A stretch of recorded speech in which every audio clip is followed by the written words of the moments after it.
Hello, I'm Sonic. We will learn about trigonometric identities. As we all know for the mathematics, there are 6 types of trigonometric function: sine, cosine, and tan. 3 which are normal, and the other 3 are inverse, will obtain cosecant, secant, and cotangent. First we start with sine and cosine function. First property, with addition and subtraction sign. Sine of x plus y is equal to sine x times cosine y, plus cosine x times sine y. If you put negative sign, this becomes sine x times cosine y, minus cosine x times sine y. Similarly on the same property, cosine of x plus y, which is equal to cosine x times cosine y, minus sine x times sine y. Notice that the signs are opposite. If you minus sign, this will flip one another. This becomes cosine x times cosine y, plus sine x times sine y.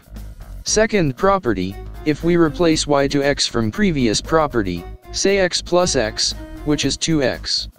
That becomes sine 2x equals 2 times sine x and cosine x. And on the other hand, cosine 2x equal to square of cosine x minus square of sine x. Same way you can try for the value y. Third property, using tan. Notice that tan x is equal to sine x divided by cosine x. Now, tan of x plus y equals tan x plus tan y on the numerator, and 1 minus tan x times tan y. The minus sign lies on the denominator. If we put minus sign for tan, the denominator will have a plus sign. That's why you can swap these signs. Fourth property, by replacing from y to x in tan values.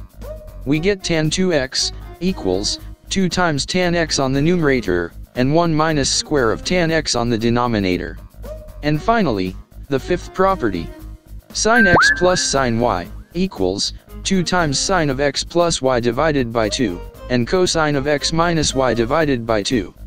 If we put the minus sign, the two trigonometric values interchange. It's 2 times cosine of x plus y divided by 2, and sine of x minus y divided by 2. Similarly in this property, cosine x plus cosine y equals 2 times cosine of x plus y divided by 2, and cosine of x minus y divided by 2. If we put the minus sign, this becomes minus 2 times sine of x plus y divided by 2, and sine of x minus y divided by 2. In the next part, we'll tell you the harder properties. Like, comment, and subscribe now on YouTube.